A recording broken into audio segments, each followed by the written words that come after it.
जय श्री कृष्णा। वामन एकादशी की व्रत कथा। वामन अवतार भगवान विष्णु का 5वां तथा मानव के रूप में उनका पहला अवतार है। इस विषय में श्रीमद् भगवत पुराण में एक कथा आती है, जिसके अनुसार एक बार देव दैत्य युद्ध में दैत्य पराजित हुए तथा मृत दैत्यों को लेकर वो अस्ताचल की ओर चले जाते हैं। दैत्यराज बलि इंद्र व्रत से मृत हो जाते हैं। तब दैत्य गुरु शुक्राचार्य अपनी मृत संजीवनी विद्या से बलि और दूसरे दैत्यों को जीवित और स्वस्थ कर देते हैं। राजा बलि के लिए शुक्राचार्य एक यज्ञ का आयोजन करते हैं तथा अग्नि से दिव्य बाण तथा अभेद्य कवच पाते हैं और असुर सेना अमरावती पर फिर से आक्रमण कर देती है। असुर सेना को आते देखकर देवराज इंद्र समझ जाते हैं कि इस बार वो असुरों का सामना नहीं कर पाएंगे और देवता भाग जाते हैं। स्वर्ग दैत्यों की राजधानी बन जाता है। तब शुक्राचार्य राजा बलि के अमरावती पर अचल राज्य के लिए 100 अश्वमेघ यज्ञ का आयोजन करवाते हैं।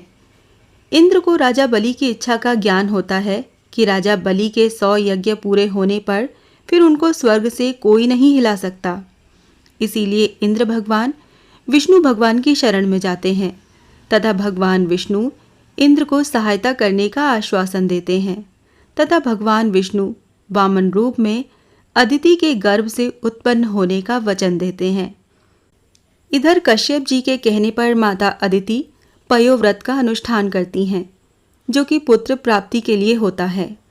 तब भाद्रपद मास की शुक्ल पक्ष की द्वादशी के दिन प्रभु माता अदिति के गर्भ से प्रकट होकर अवतार लेते हैं तथा ब्रह्मचारी ब्राह्मण का रूप धारण करते हैं। महर्षि कश्यप ऋषियों के साथ उनका उपनयन संस्कार करते हैं।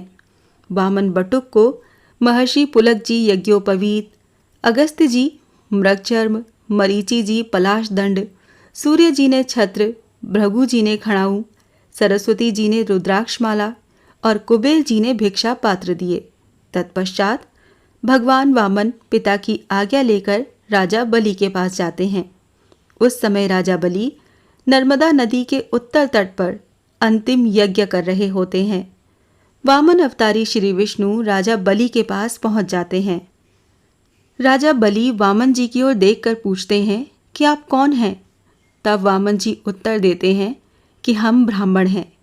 फिर बलि ने पूछा कि यहाँ आने से पहले तुम्हारा वास कहाँ रहा है? ये सुनकर वामन जी ने उत्तर दिया कि जो संपूर्ण ब्रह्म सृष्टि है वही हमारा निवास है। ये सुनकर राजा बलि ने सोचा कि जैसे सब लोग सृष्टि में रहते हैं वैसे ही ये ब्राह्मण भी रहता है। अनंतर राजा बलि ने पूछा कि तुम्हारा नाथ कौन है? तब वामन जी ने उत्तर दिया कि हम सबके नाथ हैं तथा हमारा कोई नाथ नहीं है। राजा बलि ने सोचा कि इसके माता पिता आदि रक्षक छोटेपन में ही नष्ट हो गए हैं। तब बलि ने प्रश्न किया कि तुम्हारे पिता कौन हैं? वामन जी ने उत्तर दिया कि पिता का स्मरण नहीं करते, अर्थात हमारा कोई पिता नहीं, हम सबके पिता हैं। बलि ने सोचा कि ये कहता है कि छोटेपन में ही पिता के न होने के कारण पिता का स्मरण नहीं है। राजा बलि ने कहा कि तुम क्या चाहते हो? वामन जी ने उत्तर दिया, भिक्षा में 3 पग पृथ्वी। तब बलि ने कहा, हे ब्राह्मण, ये तो बहुत ही थोड़ी है। वामन जी ने उत्तर दिया, इतने से हम तीनों लोगों की भावना करते हैं, अर्थात हम 3 पग में ही त्रिलोकी नाप लेंगे। राजा बलि ने समझा कि ये ब्राह्मण कहता है कि 3 पग भूमि ही हमको तीनों लोक हैं। ये बड़ा संतोषी ब्राह्मण है।